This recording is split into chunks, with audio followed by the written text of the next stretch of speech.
And this is life eternal, that they might know thee, the only true God, and Jesus Christ, whom thou hast sent.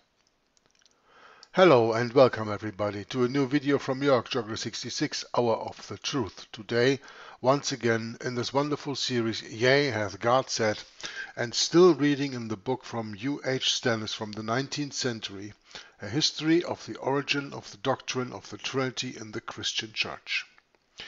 We are, for the moment, at a part in the book that is called Bible Text Quoted and Explained. And we are already at point 6. We have started this last time already.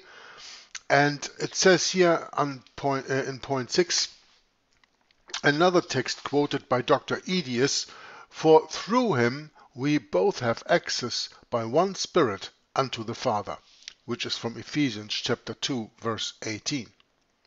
For through him we both have access by one Spirit unto the Father. It must, I just switched the words here. It must puzzle the most ingenious person to discover how this proves that there are three persons in the Godhead. We will now quote, without comment, certain other texts which we have known produced as scriptural evidence of the Trinity, which show how hard-pressed the defenders of the doctrine must have been to have had recourse to them. Psalms chapter 43 verse 6, quote, by the word of Jehovah were the heavens made, and all the hosts of them by the breath of his mouth, unquote. Numbers chapter 6 verse 24, quote, Jehovah bless thee and keep thee. Jehovah make his face to shine upon thee. Jehovah lift up his countenance upon thee, unquote. Isaiah chapter 6 verse 3, quote, and one cried unto another and said, Holy, holy, holy is Jehovah of hosts, unquote. Isaiah chapter 34 verse 16, quote, seek ye out of the book of Jehovah and read. His mouth it hath commanded, and his spirit it hath gathered them, unquote. 1 Corinthians chapter 12 verses 4 through 6, quote, there are diversities of gifts, but the same Spirit. And there are diversities of administration, but the same Lord. And there are diversities of operations, but it is the same God who worketh all in all, unquote. Revelation 1 chapter 4 through 5, Revelation 1 verse 4 to 5, quote, grace be unto you and peace from him who is, and who was, and who is to come, and from the seven spirits that are before the throne, and from Jesus Christ, unquote. On these texts, learned Trinitarians have wisely said that the triple use here and there of words like Jehovah or the word holy is a very unsubstantial proof of so important a doctrine. Grotius remarks, quote, surely such repetitions are void of mystery and imply nothing but the unparalleled excellence of the things spoken of or some extraordinary emotions of the speaker, unquote. Calvin says, quote, plainer texts ought to be adduced, lest in proving the chief article of our faith we should become the ridicule of heretics, unquote. But where are those plainer texts? We are not aware of any texts, except the above, which have been used as Bible proofs of the Trinity. Again, we challenge anyone to find us one passage in the whole compass of the Bible where the doctrine of three persons in one God is stated, or even hinted at. It is only by inference, says one, by collection, says another, by the authority of the Church, says another, that we derive the doctrine of the Trinity. Well, when there are three arguments, it is by interference, by collection, or by the authority of the Church. I can only agree with the last one. It is by the authority of the Church. It is by the authority of the Roman Catholic Church, into which the doctrine of the Trinity crept from the end of the second, beginning of the 3rd century on, and was made dogma in the Council of Nicaea, as we already spoke about. It is by the authority of the Church, the Roman Catholic Church, not the true Church of Jesus Christ. It is by the assumed authority of the Church and their leaders, on which the head is the papacy, which is the Antichrist. That is the authority of the Church that says they derive at the doctrine of the Trinity. That's it. It is not the Church of Jesus Christ, it is the Roman Catholic Church by which authority we arrive at the doctrine of the Trinity. Just understand that, and it's simple. It's a subject to let go. But we are not done yet, because I'm going to read the book The Only True God by Eric H. Chang, and that has more than 500 pages. So we are long not done with the subject, even though, for me personally, the subject is completely settled when I know the history of the origin of the doctrine, which we spoke about abundantly in the beginning of this book. And we are going to continue to do that, by the way. So the author continues and says, the first teachers of Christianity have never charged by the Jews, who unquestionably believed in the strict unity of God, were never charged. Yeah, what did I say? I think I read the sentence wrong. Just let me repeat this. Sorry. The first teachers of Christianity were never charged by the Jews, who unquestionably believed in the strict unity of God, with introducing any new theory of the Godhead. And we go into a little footnote here, because there's a probably interesting book that you maybe want to read from Canon Farrar, Early Days of Christianity, and the quote goes, monotheism was the proud boast of the Jew, unquote. And this is from volume 1, page 55. So if you want to get that book for further studies, you have my blessing. And I guess the blessing of every Christian to, read other books and look at that, look at the study. When you are at least a little bit familiar with the history of the Old Testament, the so-called Old Testament, the Law and the Prophets, you know that not only Israel, who has been completely departed from Judah and Benjamin in the book of Kings, for their abomination of always running after other gods and bowing down to Baal and making sun worship idols and everything else. Yeah, I mean, you can read that account in the Bible, no problem.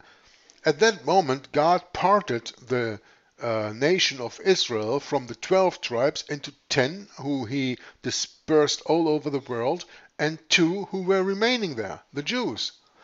And even the Jews later on, again and again and again and again and again and again fell into apostasy. And God sent one prophet after another and tell them, come out of there, my people. Come out of there, come out of there. And they didn't listen. They killed the prophets, they didn't listen, until God put them into captivity 70 years in the city of Babylon, or in the kingdom of Babylon. And from that time on, when they came back from there, they absolutely only listened to the God of the Bible, to Jehovah, YHWH, Yahweh. Yeah? From that moment on. But it took hundreds and hundreds of years to, quote-unquote, educate the Jews. And when Jesus Christ was starting his ministry, the fulfilling of the 70th week of Daniel, the Jews were all monotheistic. They all understood there's only one God. That's why they, when they didn't understand Jesus Christ, said that he or charged him with blasphemy by making himself God, which is blasphemy. Jesus Christ didn't do that, but they charged him because of that, because they had no real spiritual understanding. But the spiritual understanding they really had was that they were worshipping one God. As Canon Farrar says, in Early Days of Christianity, monotheism was the proud boast of the Jews.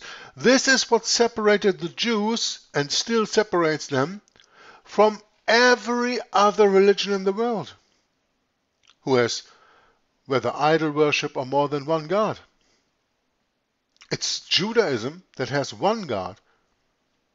It is Christianity that comes out of Judaism that has one God, the same God. Difference is, we Christians accept the role of Jesus Christ and the Jews do not. There's a big difference. But ultimately, Christianity came out of Judah. Jesus was a Jew. Jesus was as monotheistic as every other Jew at that time was monotheistic. And that was the boast of the Jews because that separated them from all other religions in the world. You just have to read the Old Testament and see where they again and again and again and again and again and again fell into apostasy. And God punished them all over again and sent one prophet after another. It's so simple. When you read and understand the Bible, especially the Law and the Prophets, or most commonly called the Old Testament, there's no way around that. That they were by the one and only true God always punished for falling into apostasy and worshipping other gods. I mean, if you read the Old Testament, you didn't get that, you can as well as stop watching the series, because then you don't get the series anyway either. Because then you really miss some spiritual discernment. And I can't help that. The only thing that you can do is pray to God that He will give you that discernment, that He will give you that understanding, that He will give you the Holy Spirit that leads you into all truth. But this, in my understanding, is a very correct and very important quote from Canon Farrar, Early Days of Christianity, Volume 1, page 55. Monotheism was the proud boast of the Jews. Now I'm going to take a little break here now and just go into the internet and see if I can find that book. I'll be right back. So after a little research, not even too long, I found the book, and you can buy it in different places like Amazon and everything else, but you can also get it for free on archive.org, the Archive Internet Library, which is my preferred place to go to because there you can get the book as a PDF. The Early Days of Christianity by Frederick William Farrar, who lived between 1831 and 1903 and published this book, according to the information on this website, on 1885. And here we find on page 336 of 664. Now, don't ask me why the author says this is in volume 1, page 55. Maybe everything else is here just a forward or I don't know. I didn't look at the whole book. I was just looking for the quote. And anyway, it's on this page. I found it. And there it reads, and let me just read to you this one little paragraph here. Assuming that the Solifidian, the believer in the possibility of an abstract faith which can show no works as an evidence of its existence, is thus refuted by St. James, proceeds to refute him still farther. Quote, "Thou believest that God is one." Unquote. It was the proud boast of the Jew who among all the nations of antiquity gloried in being a monotheist. Unquote. And you can find that on page 336 in that book. I will provide the link to that book in the description box of this video, so you can download it for yourself, or you can go to Amazon or whatever internet shop you want to and look for the book. I found different places where you can get it, and you can buy it and hold the book in your hand for yourself. You know, this is what I call doing research, even though I didn't do that when I read the book in the first place, because I read this book already. But I made already a note that this is a footnote I want to quote while doing the reading recorded, like I do today. And now I said, okay, I'm going to look this up, but you know, if every time I found an interesting source of a quote in a book, and because that I get the book where the source is quoted from, I would need a library that is bigger than the library of Louvain, where I'm living here over here in Belgium, and you can take a look at the library of Louvain, the Catholic University Library at the La Duizeplein. I would need probably a place even bigger than that to store all these books, and I don't have the money and I don't have the place. So most of the time I'm very satisfied when people just using quotes like our author does here, yeah, when he says the first teachers of Christianity were never charged by the Jews, who unquestionably believed in the strict unity of God, with introducing any new theory of the Godhead. Then producing footnote number 5, where he says monotheism was the proud boast of the Jews by Farrar, early days of Christianity. Even though the page number doesn't match, I don't care. I got the book and I found the quote inside the book. I don't know why it was, this book was written in the 1900s or 1800s in the 19th century. Farrar's book was written in the 19th century. It was 1885, if I'm not mistaken. Let me just check that again. I closed my browser here. 1885. I don't know what happened in the meantime to all the page counting or whatever, and I don't care. It is the quote that is in here, and as I read to you in the context of the little paragraph of what Farrar wrote here, it is absolutely true. It is exactly the same thing that I told you just a few minutes ago. Yeah, that monotheism is the boast of the Jews all through the antiquity, all through the time of the Old Testament. It was the proud boast of the Jew who among all the nations of antiquity gloried in being a monotheist. That is what separated them from all the heathen, all the pagans. And what are you going to do if you make the one and true only God of the Bible three? Well, you do the same mistake as every pagan did all through history. Neglecting the one God and making it more than one. This is just incredible when you think about it. I mean, you don't even need to defend the trueness, the righteousness, and the understanding of monotheism. You can just point to the point, well, listen, whatever happened when the Jew turned away from monotheism into polytheism, into worshipping other gods, what happened? Just read the record in the Bible. And the only thing you have to do is believe the Bible. If you don't believe the Bible, what are you doing here anyway? We are here to just underline that everything God wrote in the Bible is true. And we are citing here and there men who agree with that. And we are also citing men who do not agree with that. And then we show where they are wrong. That's the whole purpose of the study. The purpose of the study is to attack the serpent who said, "Yea, hath God said." Yeah, God has said, we answer. God has said that I am one and I know no other. I am Jehovah and I know no other God. I am the one and only true one who made everything that is made. He put everything into existence. He made the heavens, He made the earth, He made the waters and everything that's in it in 6 days. That God is the God the Jews accept with their monotheistic belief.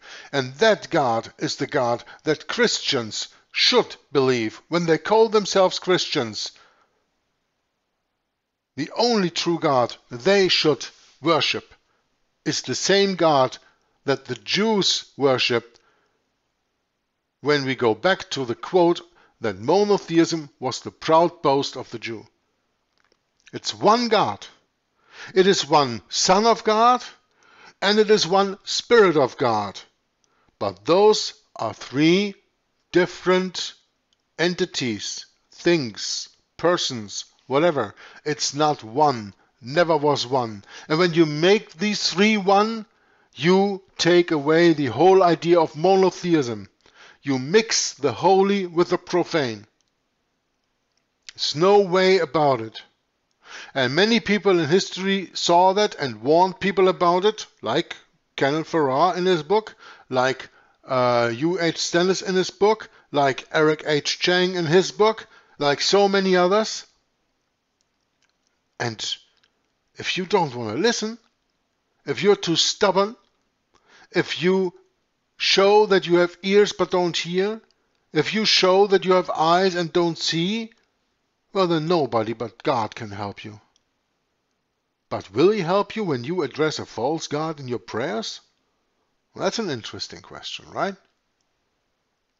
So, continue.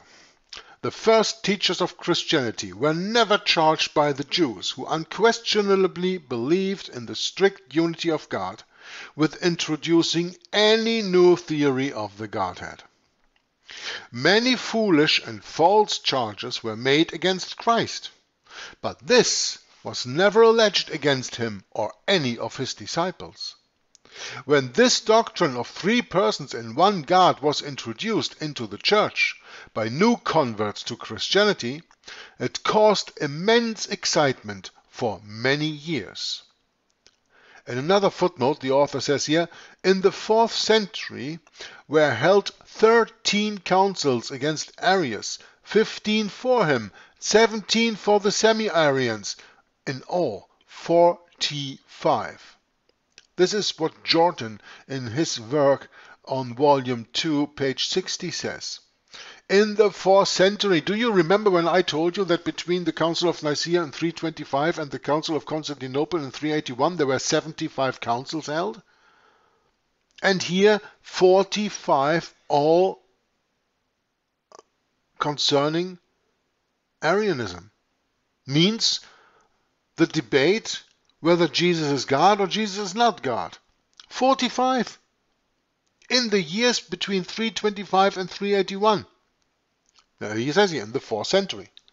The first recorded council that we know of is the Council of Nicaea, 325.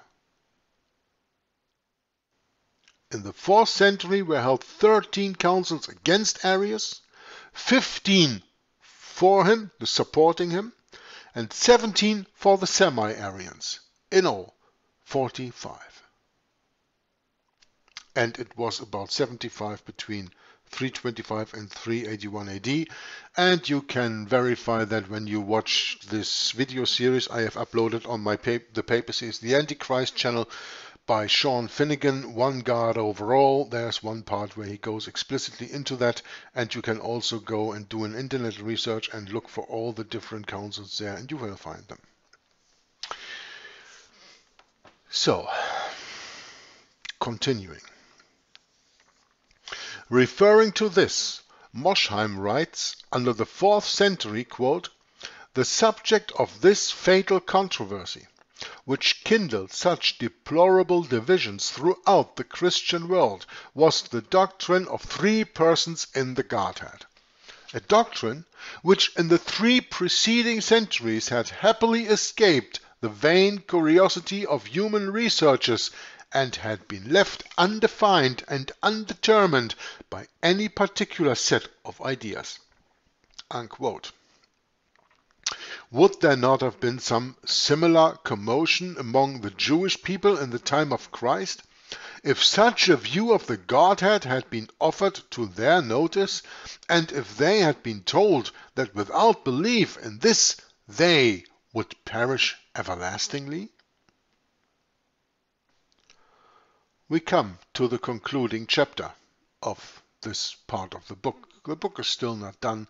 We still have about some 70 or 80 pages to go, but this is the concluding chapter. Archbishop Tillotson, who we already quoted a few pages before, says, quote, when we say God hath revealed anything, we must be ready to prove it, or else we say nothing. Some men seem to think that they oblige God by believing plain contradictions, but the matter is quite otherwise. Unquote. While there is no mention in the sacred scriptures of a trinity of persons in the Godhead, It is equally certain that in the field of nature no hints or suggestions of it are to be seen. Quote, "Where is the people to be found?" asks Robert Hall. "Where is the people to be found who learned the doctrine of the Trinity from the works of nature?" Question. Unquote. It is true that by the light of nature many of our race have been led to believe in the existence and the providence of God. But the mystery of the Trinity has in no instance been shadowed forth in the glory of the heavens, in the beauty of the earth, or in any of the forms or combinations of matter. Many divines who have had an interest in finding all the support they can for this view of God declare, like Dr. John Owen, that, quote, "nature recoils from the doctrine," or like Hexban, that "from the principles of nature the Trinity cannot be made known to us." Unquote. It is not only admitted by learned Trinitarians that there is no mention of a triune deity in the Bible, and no suggestion of that doctrine in the phenomena of nature, but, in addition, it is stated that this view of the Godhead is hostile to reason. Cardinal Wiseman asks, quote, "Who will pretend to say that he can, by any stretch of his imagination or of his reason, see it possible how three persons in one God can be but one Godhead?" Unquote. Dr. Hay, a Cambridge divinity professor who also confirms the statement in the following passage, quote, "When it is proposed to me to affirm that in the unity of the Godhead there be three persons, I profess and proclaim my confusion in the most unequivocal manner." Unquote. Dr. South has pronounced the result with this doctrine, which this doctrine involves, quote, "so very strange and unaccountable that were it not adored as a mystery, it would be exploded as a contradiction." Unquote. Now this is a sentence you have to really let sink in. So very strange and unaccountable, this dogma of the Trinity of three in one. It is that were it not adored as a mystery, it would be exploded as a contradiction. Now let me ask you one serious question.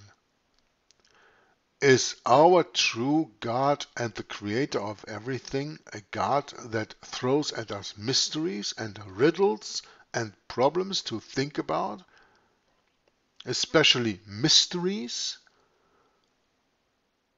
Or why do you think in Revelation Babylon, the fallen whore, the fallen woman, is associated with mystery? Oh, I'm not making this up. No. Let's just have a look at the book of Revelation. And there we go into chapter 17.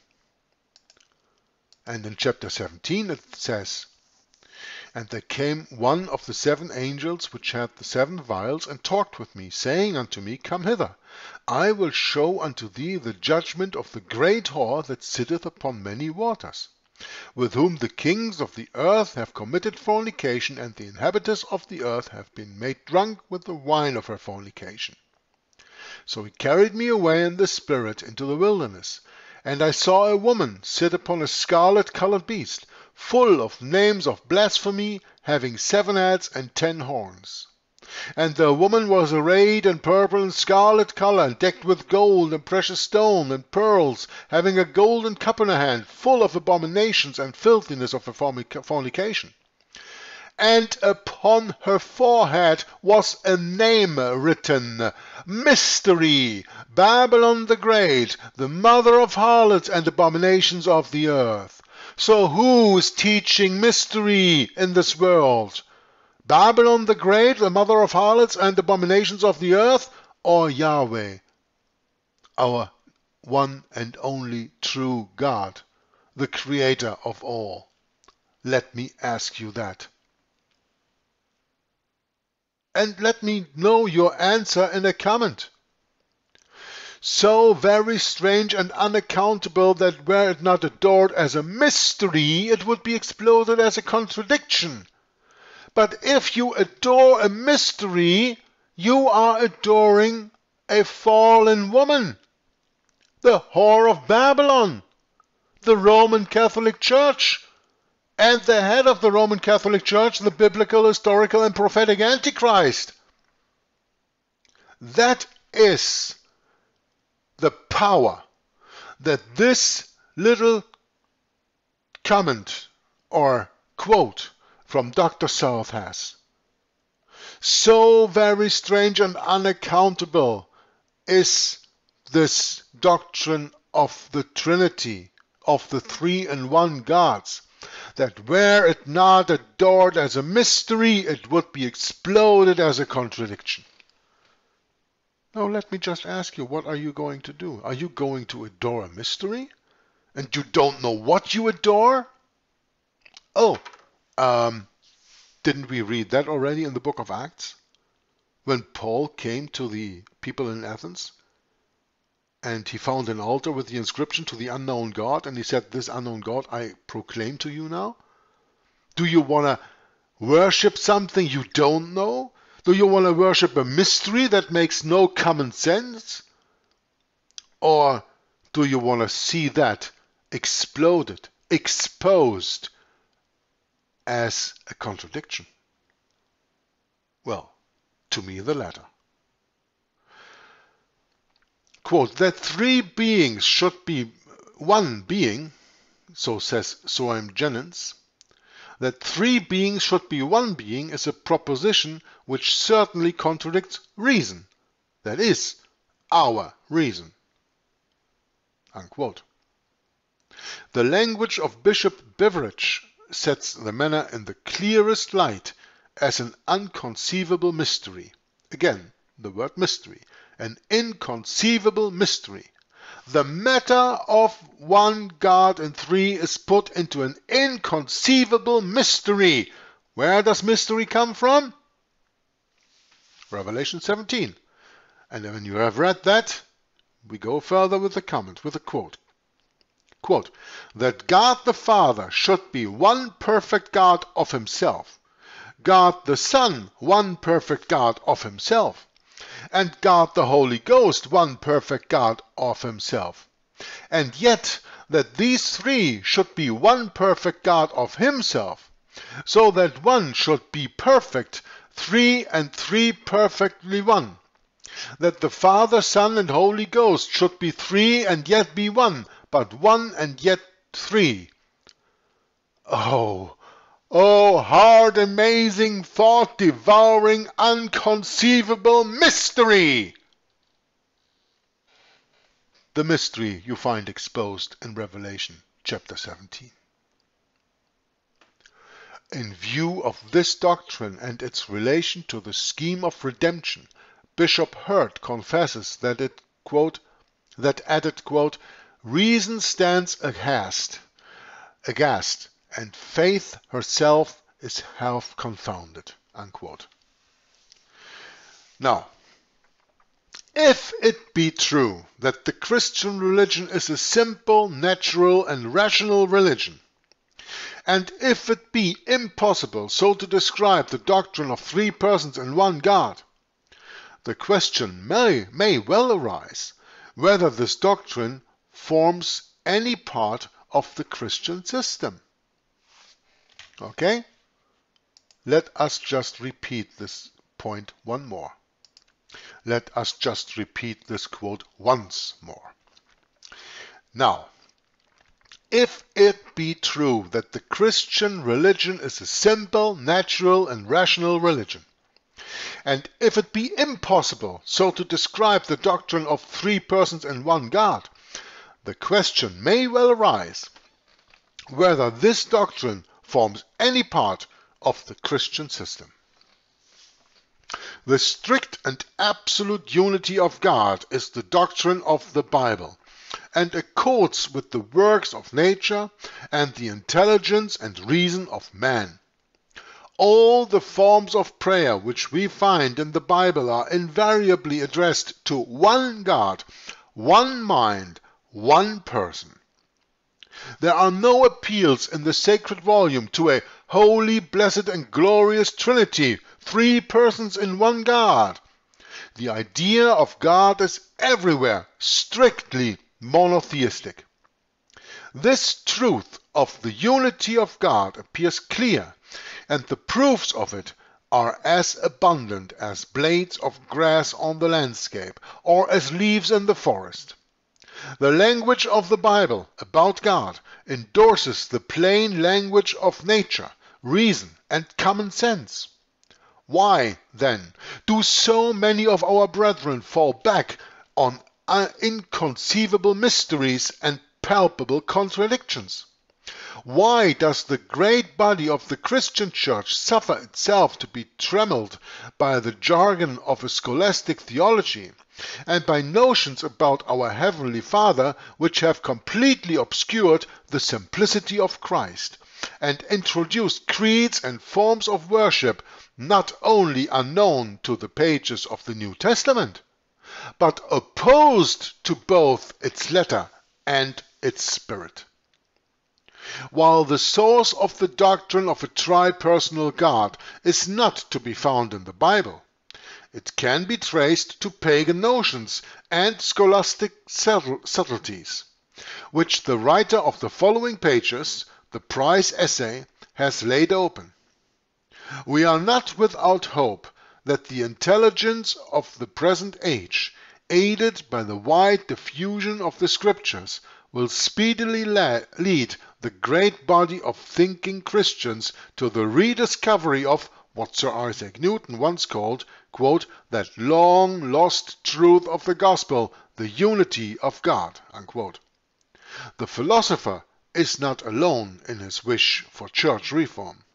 Neander, the historian and theologian, gives utterance to a similar hope in the words of Wycliffe, quote, I look forward to the time when some brethren, whom God shall condescend to teach, will be thoroughly converted to the primitive religion of Christ, and that such persons, after they have gained their liberty from Antichrist, will return freely to the original doctrines of Jesus.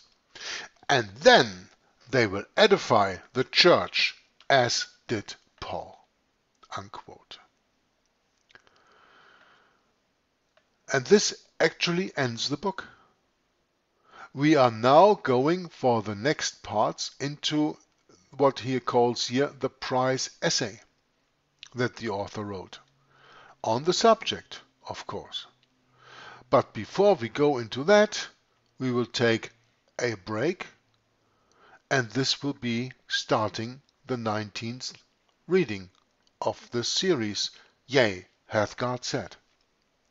Because I made so many valid points, at least to my understanding, and I hope yours too, in this last reading of the actual book, that we are going into the essay, and that we are going afterwards into the addendums of the book, which of course will be covered for the next about 70 pages. So we still have the majority of the part of the book still to go. But what we spoke about today, or what I spoke about today, what I read today, I really want to give you the time to let it sink in. And this is why after this video I will take a short break of I don't know how many, but a week or two or something, before publishing the next part of this reading.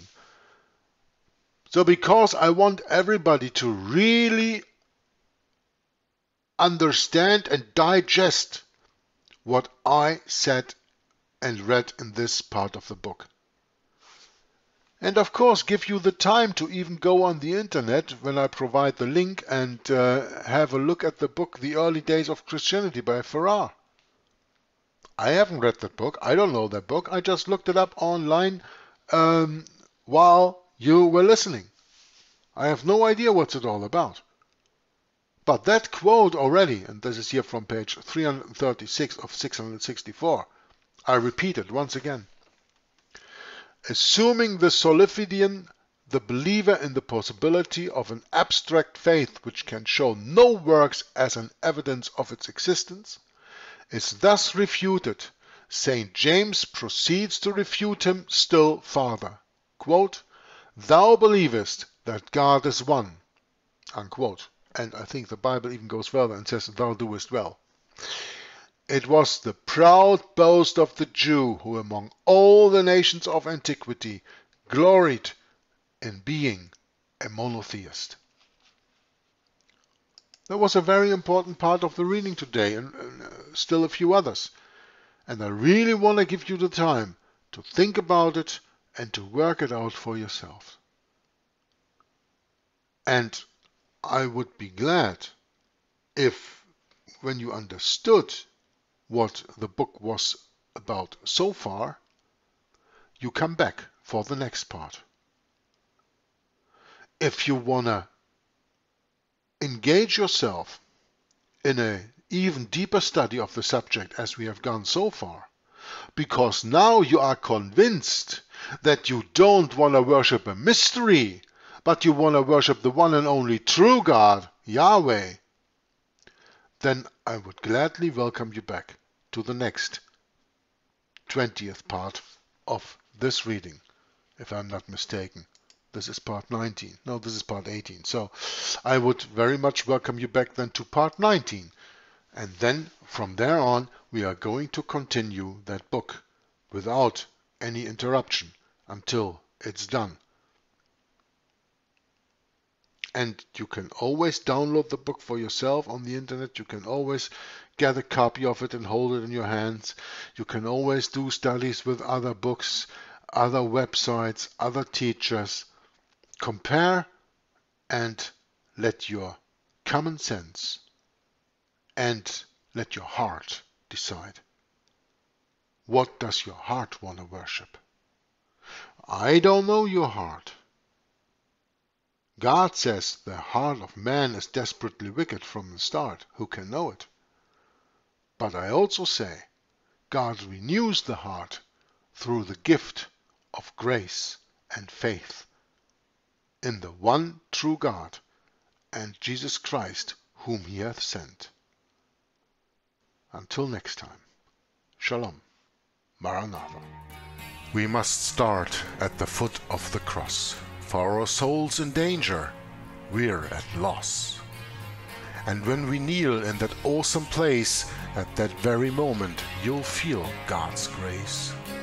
Friend, let me tell you, you need to know, there is heaven, also hell below. Christ died on that cross to set you free from your vile sins and hell's agony. You're God's enemy without the cross. Reject Christ, and to God you're dross. To the prison of hell he will send, just Christ's work on the cross makes amends. God hates those who try to enter in, the gates of heaven still full of sin. Only his Son can take sin away. Go to the foot of the cross this day. God has provided only one way to enter heaven's wondrous array. Accept what Jesus did for us all. He paid our debt, so hell won't befall. Go to the foot of the cross this day. His precious blood washes sin away. We each need to think more of his cross. Without our Savior, we're total loss.